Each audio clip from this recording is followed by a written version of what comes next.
Good morning. How's everyone doing there? Good evening, good afternoon. Depends where you're at. So, just getting a bit organized here, guys. Saturday morning here in Australia. I'm all by myself, so no support. So if I'm looking down, I'm just getting a few things ready to go, just to share with you guys this morning. So, I'm just answering some questions we actually had from the community this week, and yeah. Well,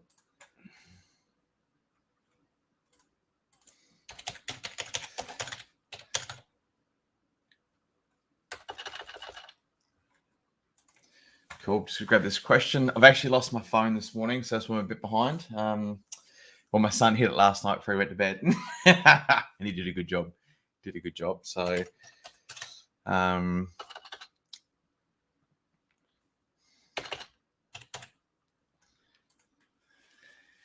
here we go. Okay, cool. So,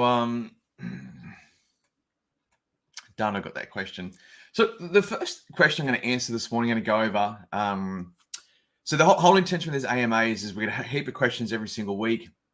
I can't answer every question and get back to every single person. So I want to make these videos and run through as many things as I can as possible. That we can just share this video with our community to help answer everyone's questions. And ideally, I suppose with what, you don't see from my end of I get the same question very regularly. Like I know when it rains, I get all these questions about generators and things that break and stuff like that. I was actually just talking to one of our installers yesterday, and our most common problem with generators not working in the time of need is people not putting diesel in them. So, and that causes a whole heap of other issues and things like that. So, my intention in making these videos, if you have any questions, email them through, and I'm going to answer the questions. We can share these videos out with the community because most people have the same question. And yeah, I think a lot of people as well are sometimes afraid to ask questions until that moment where things break. There's no such thing as a silly question. So if you have any questions, email them through to orange@theoffgridshop.com.au. Doesn't matter whereabouts in the world you are. If you're looking to go off grid and you want to understand stuff, I've helped over 1,000 people go off grid. And a bit of a plug here, we actually built a course called the Living with Solar course. We've actually changed that name. So maybe we'll get some help with actually renaming the course from the community. Because basically with the Living with Solar course currently right now, it's all about technology, and off-grid living has changed. I got an email last week from someone that said, mate, there's nothing you can teach me. I've been living off-grid for 40 years. So, yeah, and look, I respect that. And, I'm someone that always wants to learn, understand more. Always people come to inquiries and we help people design systems. So I want to know what's going on with everything. And, what I've seen, the difference between 40 years ago doing off-grid and myself, I've taken 3 houses off-grid.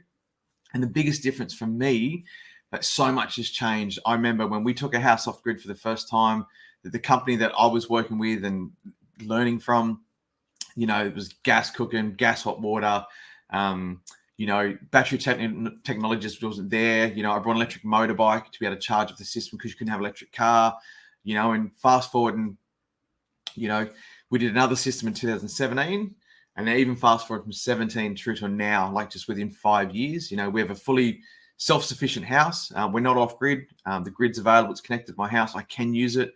I do use the grid as my backup. I share my excess solar with people, but we're completely self-sufficient here. So we run, electric car or from a solar system from a house that's only 145 square meters, and we're a fully electric family.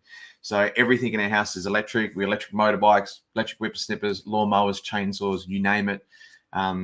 We try and do everything and produce everything from the fuel source we've got on this one property here. So lots have changed, and that's what we're basically looking to do with our courses, is help everyone to make a decision on go off grid and not make it that it's a compromise. I wrote a book back in 2014, and it was called, Living with Solar Without the Sacrifices. And it was really just showing people back then how you could actually do it. Because we went off grid, and even though we did have gas cooking and gas hot water as a backup, we use solar hot water for most of the time. And for the gas cooking, I went and brought a little induction cooktop, and I brought a little electric oven, which is really small. My wife hated it because she could put big pots and pans in there, cook big meals and things like that she loved. But we got by, and we reduced our dependency on gas. And there's lots of studies, and we've actually got some people coming on our podcast here in Australia that have done a lot of research and study on gas. Gas is actually really bad for you, even when you're not using it, just sitting around in the house. So something to be aware of and something to think about. And with that there, so cool. So what I'll do, guys, so let's get stuck in. So the first question I had this week is about, good morning, Mike. I think about getting a spa. Not sure what RCD protected means. Will this be okay with the solar system? Cheers, Adriana.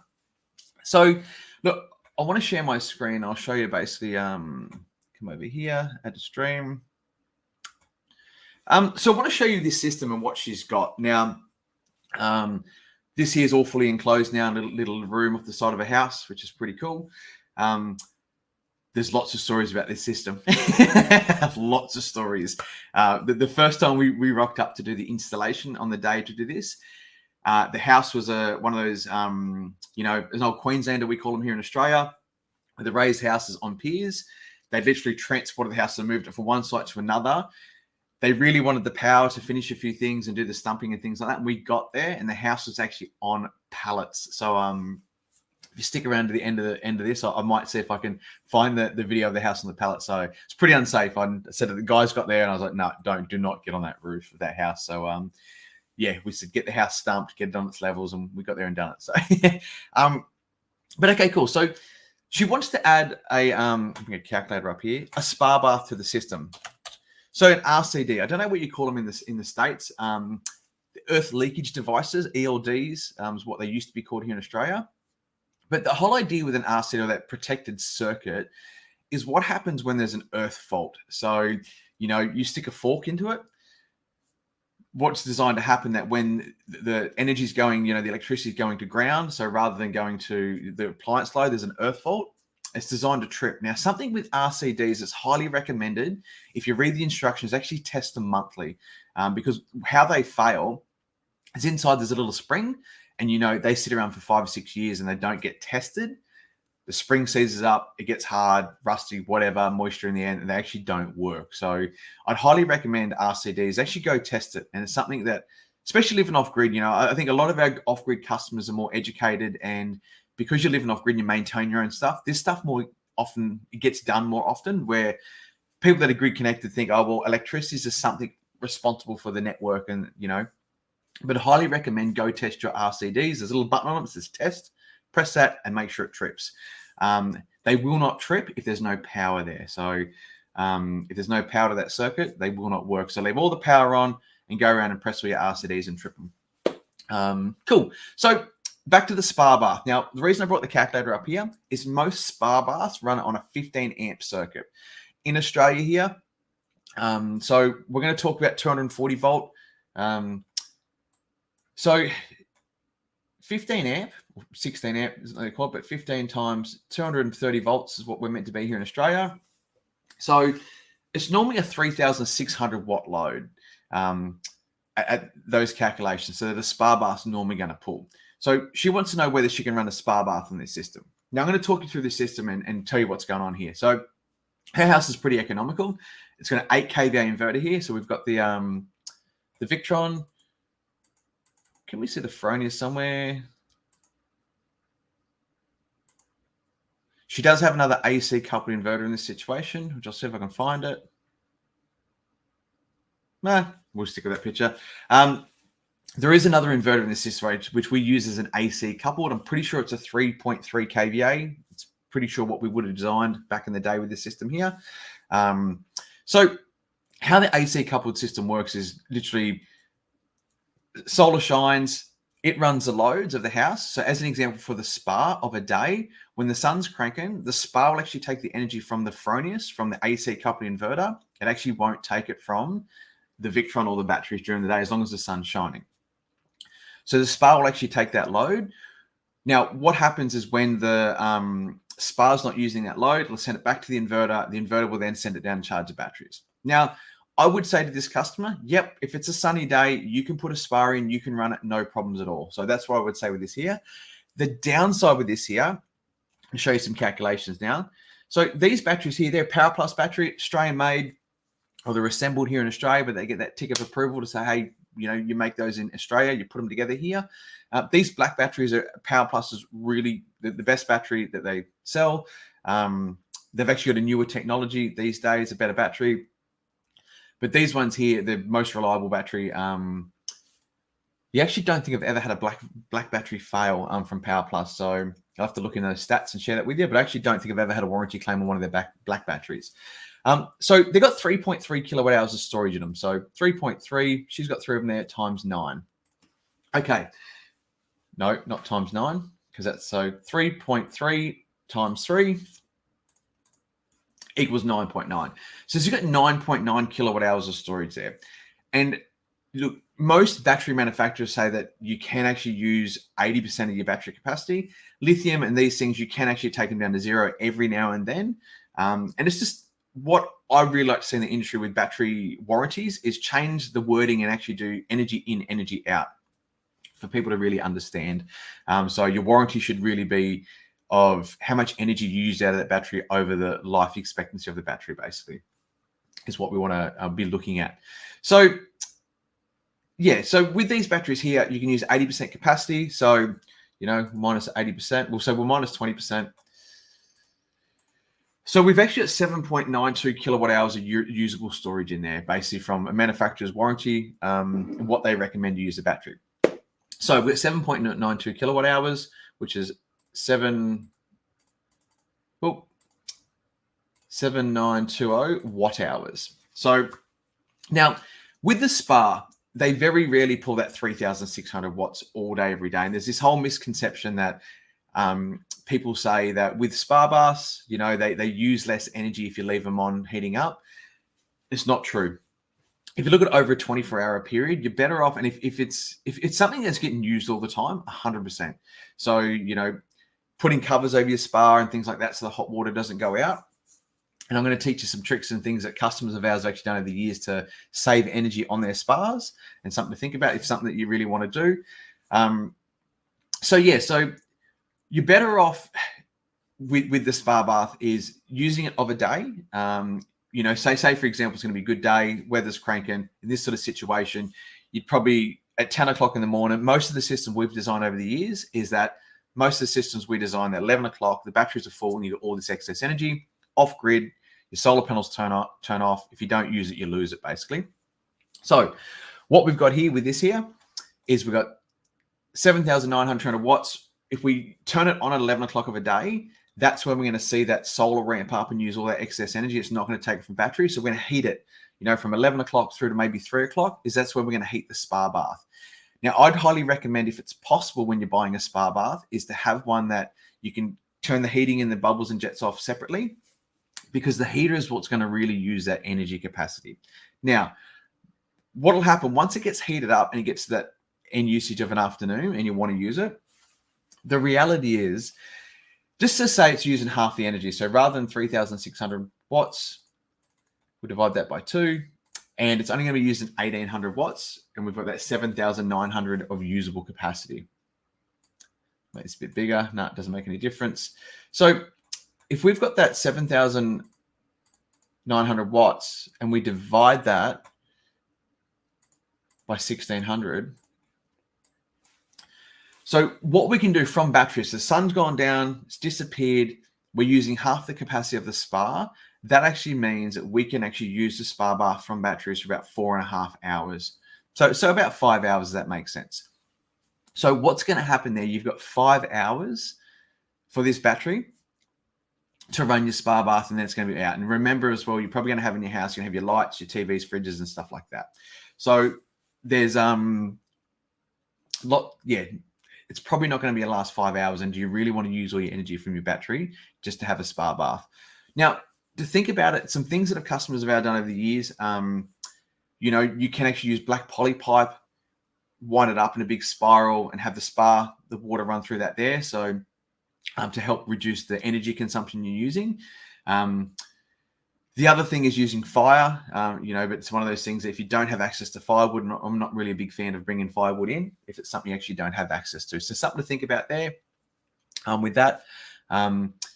So the other option is as well, which is off-grid, which is really efficient, is heat pump technology. Now, if you do want to run a spa bath and do that sort of stuff, the best money, I always say, when you're designing and doing this stuff here, the first thing, the best money you spend on going off grid is your house design. What materials you build out: hemp, straw bale, rammed earth. I'm a big fan of passive house designs. And there's a lot of, with passive houses, a lot of people talk about passive houses. And if you look at rammed earth, mud brick, hemp is my favorite. That's one of my favorite materials that ideally I'm going to build my dream house out of.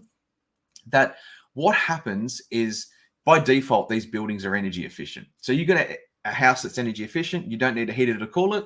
So when you put your solar system in, you're saving money on energy. You can put things like this in and use the excess energy to run spas rather than just trying to heat or cool a house and waste energy doing that. So that's the best money spent. The second best money spent is on energy efficient appliances. So as an example, if you do want a spa bath, find one that's really energy efficient. Maybe it's got a heat pump. Maybe it's something that you use all the time. It might be worthwhile actually installing a solar hot water system that works in conjunction with the spa.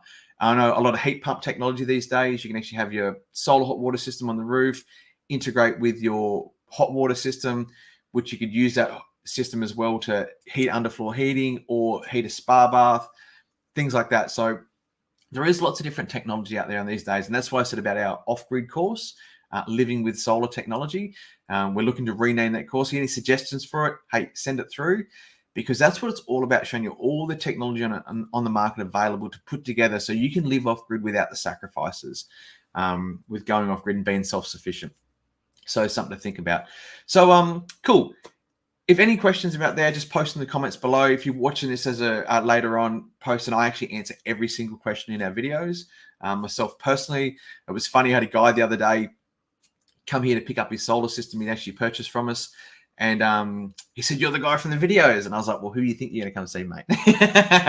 So I'm not some actor. I love this stuff. I live it and breathe it. And I live and breathe this technology and learning about stuff. And I'm always implementing something new at my house and testing something, so I can pass this knowledge and education on to people that want to live off grid.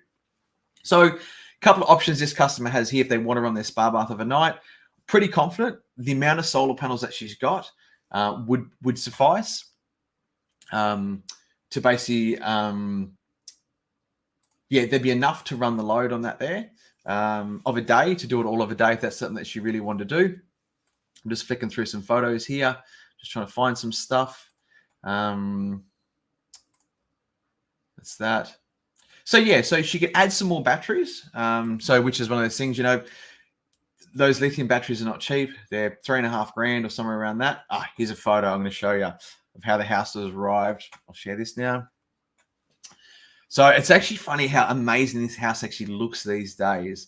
So as you see, that's how the house guys, they leave the house. They drop it on stilts like that. They drop it on the pallets before the guys come along to do the stilts. And then, they put all these stilts and stuff in. And this is a really beautiful house now. She's done a really good job with it. So I'm really impressed with it. So it's actually great. So, so that guy's how... that is there. She can add some more batteries to the system. And the other thing as well, the downside with adding more batteries is most likely she's probably want to add more solar panels to charge it all. And I actually really don't think she's actually got the roof space to add panels, because I'm pretty sure we maxed it out in that point of time. So maybe looking at some different alternative technology might be a better solution. This is a good picture. Here we go. Share that one. So in Australia, we get a lot of this, and that happens around anywhere else in the world and over the States and stuff like that. We get a lot of houses that are removed off site. And in Lismore right now where I live, this is actually really sad. They're actually just pushing these old houses over. They went through floods. Really good, like when timber was really timber, really good old hardwood houses. But this is what they do. They deliver them to site, drop them down on the pallets. They're not really pallets. They're, proper timber logs to do this. And then someone comes along and they stump it and put on the steel post like I showed you there before. So, but in Lismore, what's happening now, because these houses have been flood affected, some people have cleaned their houses and moved back to them, but there's a lot of buybacks, and they're actually going to bulldoze a house down, actually just destroy it, which is sad, because these houses could be removed to a different climate. As an example, in Australia here, where we live in the Northern Rivers, it's very moldy, moisture sort of place. These houses could be moved up to the Great Dividing Range, which is it's only 30. It was what we call a mountain here in Australia. I was actually, I think, Guyra is a little town. It's the highest town up here in New South Wales. It's about 1,300 meters in the air. That's from sea level. That's what we call a mountain in Australia, which is pretty much nothing. Most of the rest of you guys around the world call that a hill, but that's what all we've got. So it's the highest mountains we've got here in Australia. So these houses could be removed and rather wasted, shipped out to places like that. Over time, the mold will disappear because, it's not humid, it's dry out those areas, but we've got people dying to have a house and we're bulldozing these things into the ground. So cool. All right. Next question I'm going to answer and share. So where are my questions? Here we go. This is a really good one we get all the time. So people looking for opinions around a solar backup system for critical appliances in times of power outages. So I'm running I'm only running a 1 kilowatt inverter. Recently, my iMac died on me. Therefore, I've turned away from the Mac side. The inverter was more than capable of powering the iMac 250 watt. I've now put my gaming PC back to use. The PC is running 1 kilowatt, recommended GPU, blah, blah, blah. Okay, cool. The inverter to 3 kilowatt, dedicated for a PC. Okay, so I want to show you something from these guys here. So if you're based in Australia, I'd highly recommend Clean Portable Power. As a company, they're a local company in here. They're the importer and distributor of these products here, and I love these EcoFlow products. And I'm going to tell you, I've brought all the big ones, and I actually never used the bloody things. My favorite is actually these smaller ones. But to answer the question from the community, there's no name in there or anything. But so one of the problems with cheap inverters, and this is what a lot of people do, is buy really cheap inverters on eBay or wherever you are in the world, Craigslist, things like that, where you can buy these products. And it's one of those things that people go, well, I don't want to spend the money on a Victron. I'll just pick on Victron here because Victron's sort of mid-range, available anywhere in the world. Plug, we do have a Victron course. If you do want to buy a Victron course as well, there's a link in the description below where we teach you everything, how to design and program all your Victron course. It's a low-cost course. We're actually giving away some free stuff for the month of August if you do want to purchase that course. So check it out. But yeah, back to the point. People do buy these inverters, cheap ones. And as an example, it looks like from that guy there, he's busted his MacBook. It's toast from a cheap inverter. So you might save $1,000 here, and over there, you end up spending it somewhere else later on down the track. So I'd recommend at least getting a mid-tier product when you're getting those sort of products. So with the EcoFlow, this is probably more the high-end product on the market. And with Clean Portable Power, they do a heap of other brands, this sort of stuff. And that's what they focus on, is clean portable power. That's what they're all about. So check it out.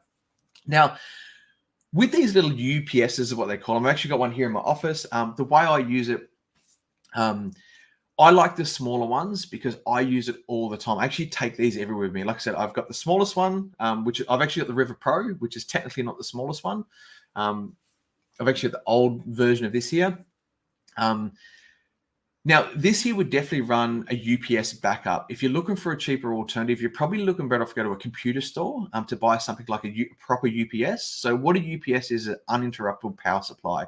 So in my computer here, as an example, it's plugged in. I have a UPS at home, even though I have 3 battery systems hanging off the side of my house. The reason I have a UPS is because we test, we play with stuff all the time. I've got electricians that come here and just think, just turn the power off and don't say anything when they're testing and playing with stuff. So I have my little setup here. I'm completely off-grid within my off-grid system. So that's what a UPS is for. So what happens, the battery stays charged, it's full all the time, and you can use these EcoFlows for that there. We've actually used these in medical centers over the years. We've actually installed them in medical centers for the vaccination fridges. So they just plug in the wall, they stay fully charged, and when the grid fails, the battery takes over and you've got the length of the battery.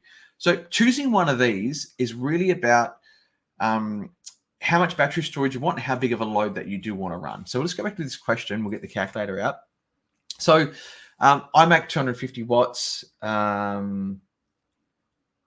It's gaming GPU on. So we'll just grab the calculator and I'll show you some stuff. So calculator, let's go back over here. Okay, so he's pulling 250 watt load. Let's just make this up and we'll say it's a 250 watt load, 250 plus 150.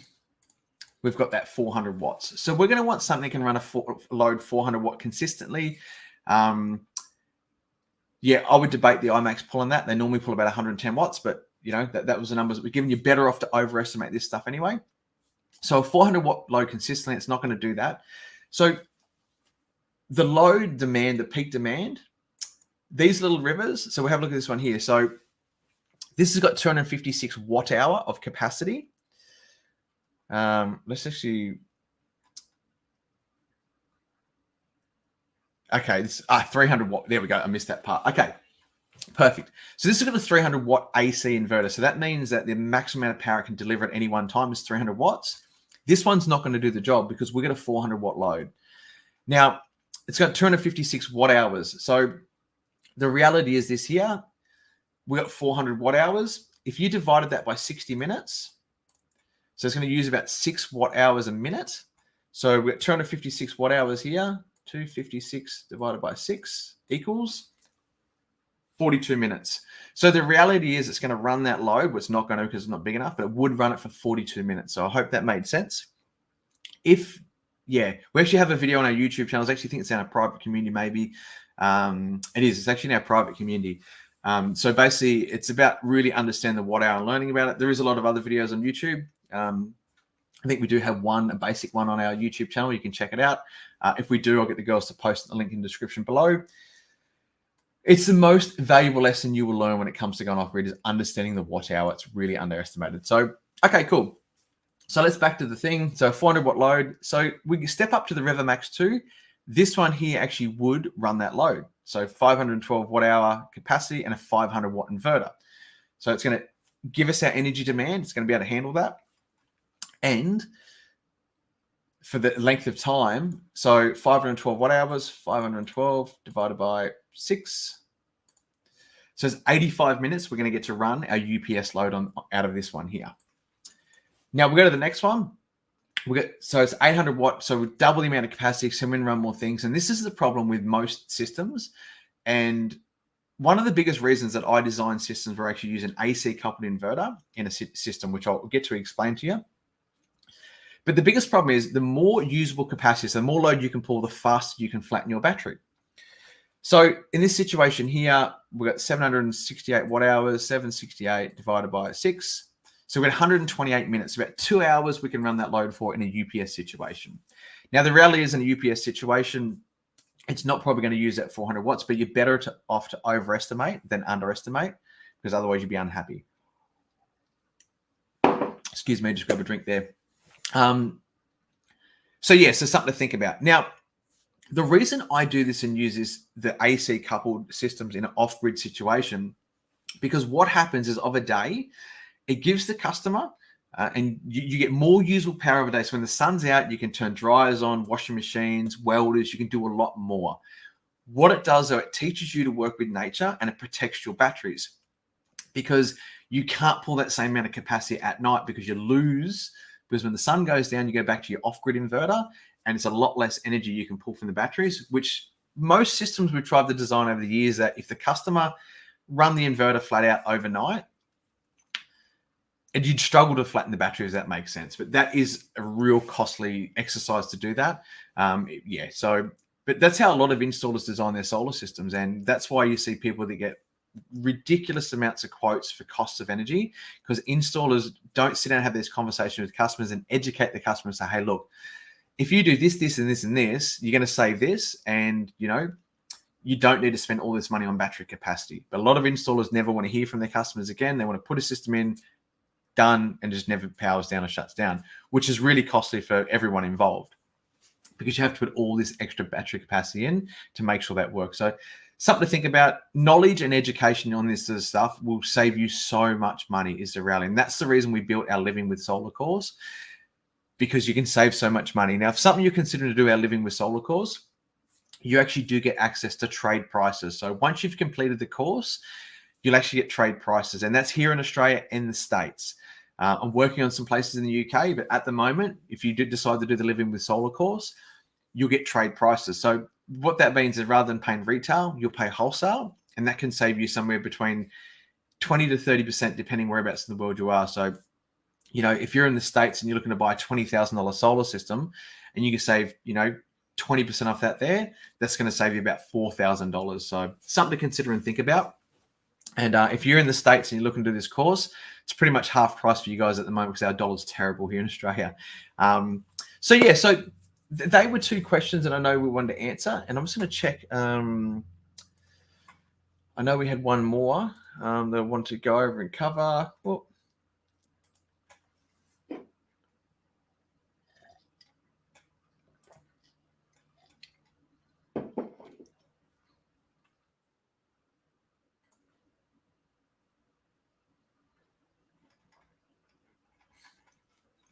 not cool.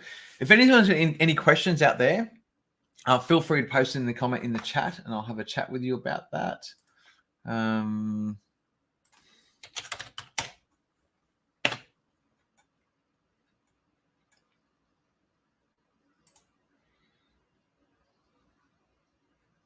Cool.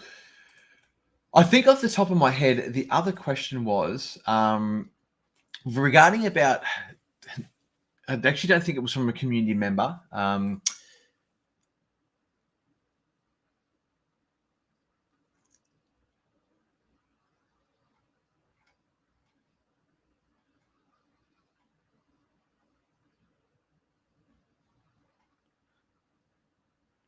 Now, I think the question was about sizing the inverter. So basically sizing your inverter and your batteries. And I think, yeah, it was something along there. And I hope, showing that stuff from the guys from Clean Portable Power of how that actually works, to do the math on how much battery capacity you want, and how much inverter size that you want. And one of the best things to do, and with those the EcoFlow things, I actually take it everywhere with me. I mean, literally everywhere. When I travel, I take it in the motel room because I got loads of USBs. You don't have to find all your plugs and sockets. You just take your cords, your EcoFlow, and you can plug them all in. And I use them as UPS as well. So I plug them in when I'm at the motel, charge all my stuff.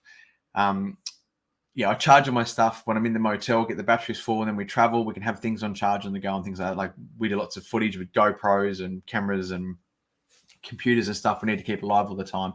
So they're really great for things like that.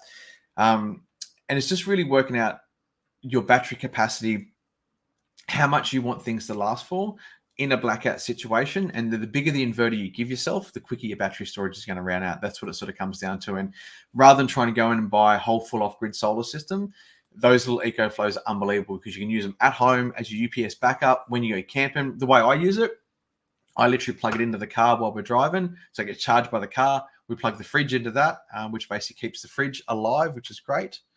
Here we go. So I'll get to that question in a second. Mate, whereabouts are you based in the world? So, let us know where you're based in the world in the comments. So, because that all depends. So I actually use it in the car. I plug it in. We stopped putting in all our work trucks and things like that when I had the business doing installations, which we don't have anymore. So don't call us trying to get it installed. It's not what we do. So we used to just plug it in. The guys would drive it to stay charged. When the truck would turn off, they had their fridge and all that sort of stuff running for the day. So you got cold drinks and all that sort of stuff, which is pretty exciting. So they're just amazing like that. You don't need to put dual battery systems in your car, spend all that money, carry electricians for the day. You literally unplug it from a UPS, plug your computer back into the wall, take it in your car, run your fridge. Overnight fridges use hardly any energy anyway, and they don't lose much energy if you keep it sealed and shut. So you can take it out. I leave the fridge in the car doing its own thing. You come back the next day, plug it back in the fridge and so on. So they're so versatile. So if you're based in Australia, check out the guys from Clean Portable Power. I might even see if I can convince them to give us a discount code. So if they do decide to give us one, I'll put in the link in the description below.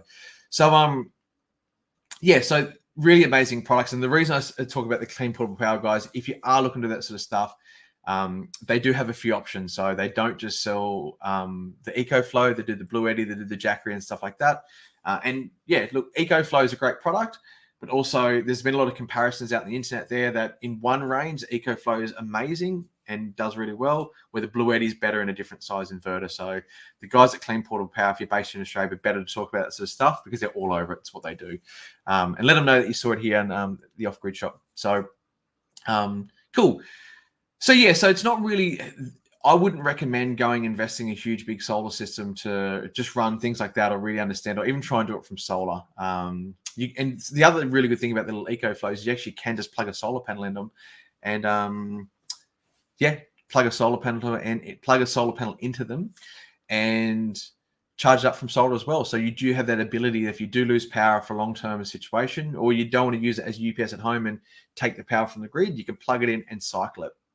So I've got pretty much the full range of the EcoFlows, and yeah, the smallest one, the biggest river, that is my favorite. That's the one I use the most, and I've actually just upgraded to the newer one, which is on its way, which is pretty exciting. So cool. So let's answer. Gian Perio Peter, mate, love to know whereabouts in the world you are. Apologies if I butchered your name there. So I'm an Aussie. That's what we do. We butcher things. So, you know, a lot of people say Australians are racist, and we're not. We hate everyone equally. So something to remember out there. So yeah. So with where's the best place in the world to go off grid, mate? Look, I would love to know that question, because I personally myself, I'm actually going to bring up. I'm going to just show you what I'm doing at the moment, searching for an off-grid property and the things I look for. Give you a quick rundown. I'm just going to just do another 15 minutes, guys. And I'll just show you sort of some things I think about and what I look for, because, you know, it's like asking how long's a piece of string. Let me share this screen.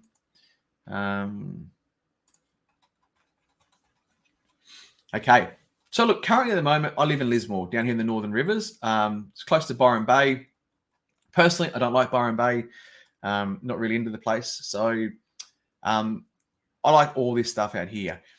One thing for me, though, that, you know, I've seen the experience with customers over the years that everyone wants to go off grid, and, you know, I've been involved in a lot of people's lives going off grid. People buy these properties, they go out. People don't realize how much hard work off grid is. And the way I think about, like, I'm in my early 40s right now, and I'm thinking, okay, look, I do want this lifestyle. I do want to be self-sufficient. We've set a house up in the middle of town. And the reason we're doing that there is I want to be close to amenities and be close to things. Now, this is not our forever house. You know, for me, running the business, going off grid all the time, was the best solution to actually be in town. I actually don't mind being in an urban environment. I'm actually going to do a video on my house and show you guys, in the next few weeks. I'm just waiting for a builder to finish something, and then I'm going to do a bit of a video. I actually live in the middle of town, and there's 2 times a day you sort of realize you're living in town, because you hear traffic. It's like 15 minutes in the morning, 15 minutes in the afternoon. But literally, I'm surrounded. I'm the only house in the middle of 7 acres in the middle of town, so pretty secluded. It's a really good spot that we own. It's unreal. So from a privacy point of view, and you think you're in the bush, which is great. So where's the best place to live? Now, I'm going to show you some stuff that I've been looking about and thinking about. So for us, we've got kids. So it's really important that kids go to a really good school, and, you know, we want our kids to be really well educated. And with that there, it's what's a good school these days. You know, like in Australia, if you Google what's the best school, actually comes up in Brisbane, Sunnybank. Now, look, Sunnybank in Australia, it's full of Asians. Asians are really smart people. And, you know, that school probably really excels because it's full of Asians, you know, and they're really smart and really well educated, and they want to score high in tests. So we're looking for really good schools, but it's not what we want our kids to be really good at, you know, about doing tests and things like that. There's so much more to life than doing tests. So looking for a really good school that's good for us, and being close to the school. You know, I can actually drop my kids and pick them up off in less than 3 minutes here. I'd probably want to be less than 20 minutes away from a school if my kids were going to school. And the other thing as well with the school is it's so much wasted energy driving 20 minutes. Like, I got friends that I grew up with that spend an hour every morning on the way to school and an hour on the way home on a bus. So it's not what I want to put my kids through. If there was a better school closer and in a really little small community, I know homeschooling, all that sort of stuff's an option. And I've been really looking into communities. It's something I'm really excited about building communities and get involved in communities. And it's one of the biggest things I've seen a lot of the communities I've been involved in over the years is a lot of the parents wish there was more kids that moved on and more people had kids on the communities, because there'd be more kids involved for social aspect and stuff like that. So that's something that's really important to us. So we're looking, you know, we're actually looking sort of around Brisbane is one of the main spots around here. We come around there. The other place is Alstonville. We're looking for us because if we look in Alstonville, which is down here somewhere, Alstonville around this area here, because we're still close to where we're at, we don't have to uproot the kids out of school, which really, really works for us. So that's honestly one of the main priorities that we're looking around at the moment. And then the other area, we look at Port Macquarie down here. We've got family around the area in Port Macquarie, wherever that is, all the way down the coast. So, you know, that's Kempsey. That's where I grew up. Shh, don't tell anyone. So we're looking around this area in Port Macquarie. So some other things for us that we think about and we consider. Now, I'm going up to Brisbane. I'm going to focus on the area around Brisbane here because Brisbane's where I'm like really passionate and I'm thinking about, and I think that's potentially the place. I'll tell you some other things I look for. So things I'm looking for, it's not just about, so we want to find a good school. We also want to find a really good community that are into this sort of stuff. That's one of the biggest reasons we moved to Lismore. Lismore, you know, had a very vibrant, you know, like in Lismore, we're actually really spoiled. Every day of the week, you can go to a farmer's market. So it's one of the things for us, like when we moved here, when we were living in Sydney, and we've actually a few videos coming out in our house in the next few weeks. When we were living in Sydney, we grew a lot of our own food. Now, moving to Lismore and my business went crazy, we pretty much stopped doing that. And we were spoilt because we have a market every single day of the week here in the Lismore, in the area, whether it's Byron Bay, Bangalow, Mullumbimby markets, the Ballina markets. You can go to a farmer's market every afternoon and go get local produce. So that's sort of one of the biggest things for us. We're like, hey, look, we can just go buy it from the local markets. This is not our forever home. We're not going to put our infrastructure in. So we put some raised garden beds where we go herbs, we got aquaponics. We have a few little things here that we grow and we deal with. I love growing my cherry tomatoes. For some reason, they just follow me around and they're just out there everywhere. I love just picking them off and eating them like little candies during the day. So that's something else we look for, is what's in the community and what's available in that sort of services and things like that. Is there a group of people that are really into sustainability? And that's why I suppose around for us, looking around the Brisbane area, is looking at about this Sunshine Coast in the Gold Coast hinterland. You do get a lot of that sort of stuff, a lot of spiritual people and people wanting to live a more self-sufficient lifestyle. The other thing, the reason, and one of the big things, honestly, I'm looking at right now I'm doing a real big deep dive on materials and what I'm going to build my house at. Now, you know, as of this moment right now, and probably for about 5 or 6 years, I've been hemp. It's hemp all the way. I love hemp, and that's what I want to do. So one of the other things I'm actually considering about is I want to see if I can find local builders in the areas I'm looking to move that have worked with these sort of materials I want to build with, because that's been my biggest problem. Even though Lismore is this whole big, crazy, sustainable place, is actually finding good, reliable tradies to be actually out to help and get involved in it and build that. So that's another thing I'm considering. I want good schools for my kids. I want, a community that's involved in this sort of stuff. And I've had other like-minded people. That's really something I'm really passionate about. And that's why we built our off-grid tribe, because it's a community where online you can find people that are local, close to you, for meetups and workshops and things like that.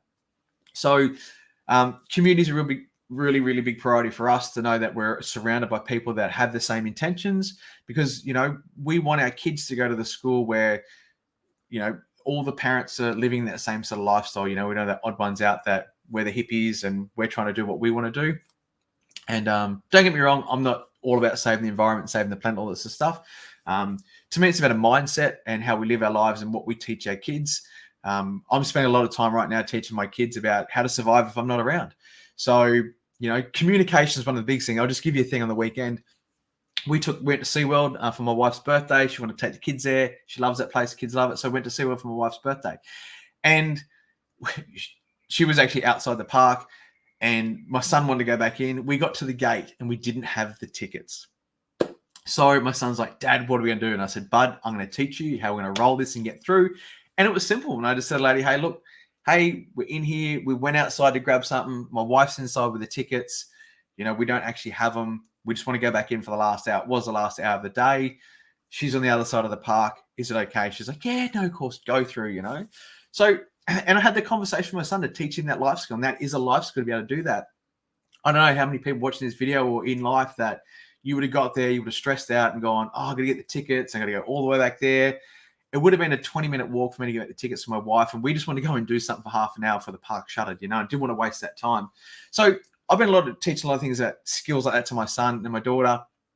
And that's how I feel to survive in life. I talk a lot about money, how to sell, and it's not even about sales. What I teach my kids is about how to get through life with the least amount of resistance as possible, because that's what it's all about. Having those conversations, teaching your kids that, you know, when something's going bad, how to, you know, diffuse the situation, talk about it, work through that.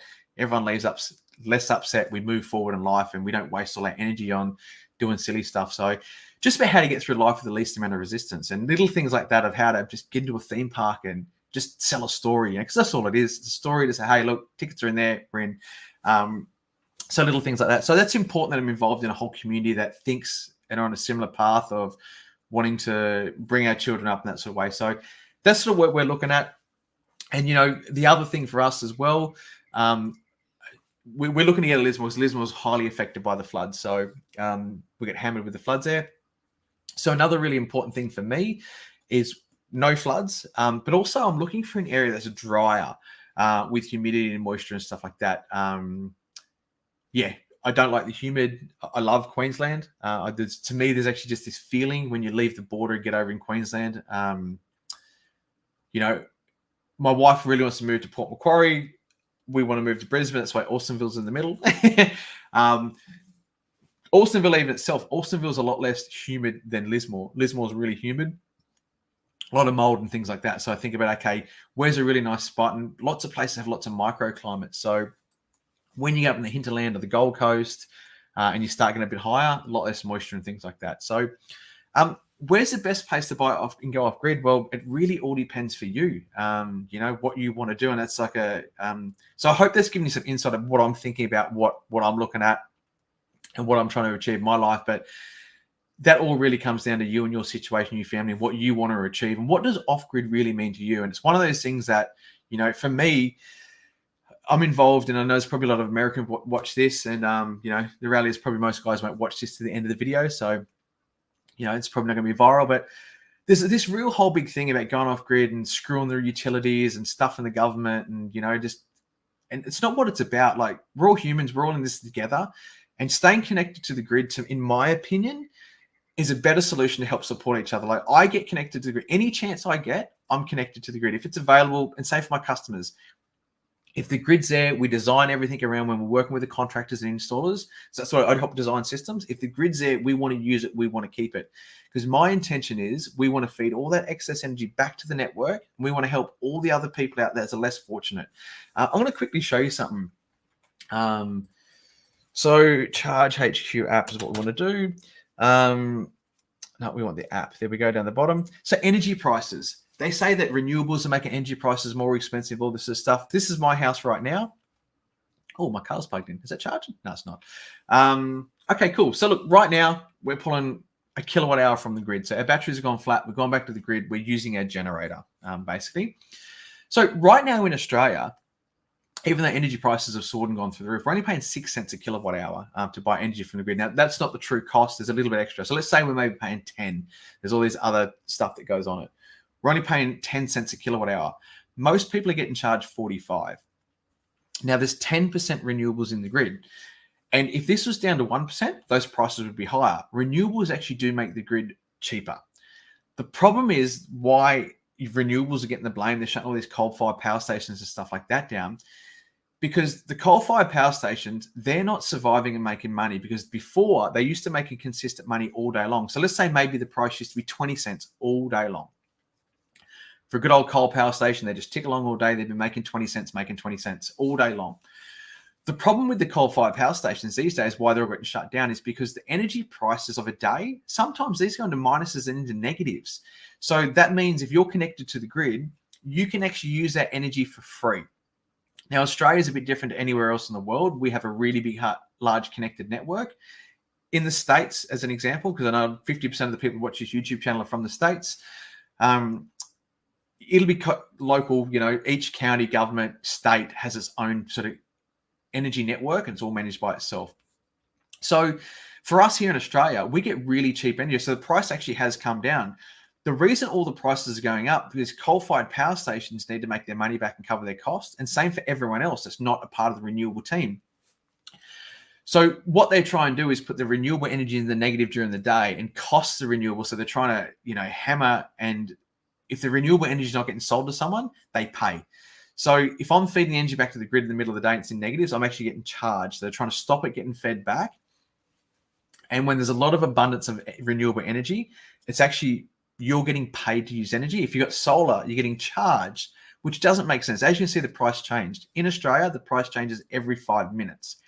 But back to the coal-fired power stations and the gas plants, they've now only got a short time to make money, and which is overnight, and when everyone gets home and everyone wants to turn everything on. So they need to charge a lot more. And the reality is, for a lot of the big companies, even though they play in this game as well, if they're sending energy back to the grid and they don't have a customer buying it in the middle of the day, they are also getting charged, which doesn't make sense.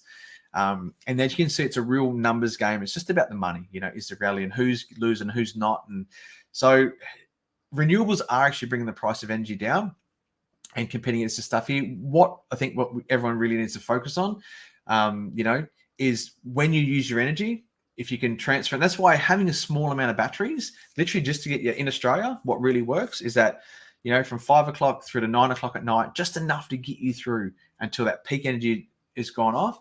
That's also really going to help support the network. If you can learn to reduce your energy consumption, and that's why I say the best money spent is energy efficient appliances, because you're not using so much. The cheapest form of energy is the energy you don't need to create.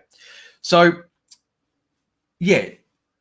so staying connected to the grid and sending you excess abundant energy back is actually helping everyone out. So everyone that's going off grid is actually being selfish, is to really worry about themselves. And I don't think, look, we're all humans, we're all in this together. And I think people, especially Americans, look, I haven't lived there. My best mate's actually American. So he's actually lived here more than he's actually lived in the States. So there is a lot with Americans to have this whole fight against the government, stuff everyone, go do stuff by themselves. And look, we're all in this together. And I really think people get guns and these bug outs and all these off-grid properties. Like, if you watch too many zombie movies, they're just going to come along. And this is why I teach my kids about the conflict resolution. Those that are going to survive after, if there is an apocalypse, I'm not saying there is going to be one, the people that can communicate and talk their way out of things, that is the reality. Most of these guys that go live out in the bush by themselves and set all these crazy, awesome off-grid properties up, they're probably going to get shot, die, because the guy that knows how to talk is going to find some really big, smart people that can just beat everyone up and kill everyone. That is going to be the reality. So, I just don't see it. And I think the more we can work together and stay connected to the grid, and look, I love going off grid. I work with a lot of off-grid customers. If the grid's not available, don't use it. That's completely okay. But if it is, use it to your advantage. Share your excess abundance energy with the rest of the community, because it's only going to help everyone. And like I said, we're all humans. We're all in this together. Without working together, we're not going to survive together. So if you're one of those sort of people, I hope you can take something out of that there and think about it a bit different. I personally, when I first went off grid, off the grid, we don't use it. It's a bad thing, and my eyes were opened up where it's not. And someone showed me that, hey, look, by sending your excess solar back to the grid, because when you're off grid, when your panels turn off, you lose it. It's done. Nothing happens with it. So you've got all this investment, all this usable solar that could be helping someone else not use energy. So that's what really changed my opinion about it. Saying, okay, well, the grid's available. Let's use it. Let's send any excess energy we've got, the abundance, back to help the bigger picture, to help more people live on renewables than then literally everyone using coal. Because some people, like the story that was told to me, my neighbor hated renewables in Sydney. But what really pushed my button was that the guy that told me, his name was Tony, that really educated me with this stuff. Is like, Mike, if your neighbor next door hates solar, and of a day she's at work, all your excess solar you're feeding back to the grid, she's living on it. She has no choice, because that's how the network works. It's all pressure. It's fed back. She uses my energy first, and if she doesn't use it, it goes to my next neighbor's house, and so on and so on. My current house here in Lismore, we have a 25 kilowatt solar system, and in summer, some days, I see 15 to 20 kilowatt system, 15 to 20 kilowatts going back to the grid. Now, that's powering 5 to 10 houses up the street. So anyone in my street turns anything on, they're using my energy. And there's a really religious churchy guy there who doesn't like solar as well. So he's using my energy. So there's a guy that lives up the road that has a small solar system. He's an electric car. He's using my excess energy. So I'm helping contribute to the bigger picture by doing that. So I hope that's been helpful, guys, and you can learn something about that there, about why, even though I love off-grid, it's what I talk about, I do, and the reason I stay connected to the grid. So cool. All right, guys, I'm going to end that there. We're just under an hour about to finish off. Hope it's been helpful. If you're watching this replay, any comments down below, I will get back to you. I answer every single question. Until next time, stay energized.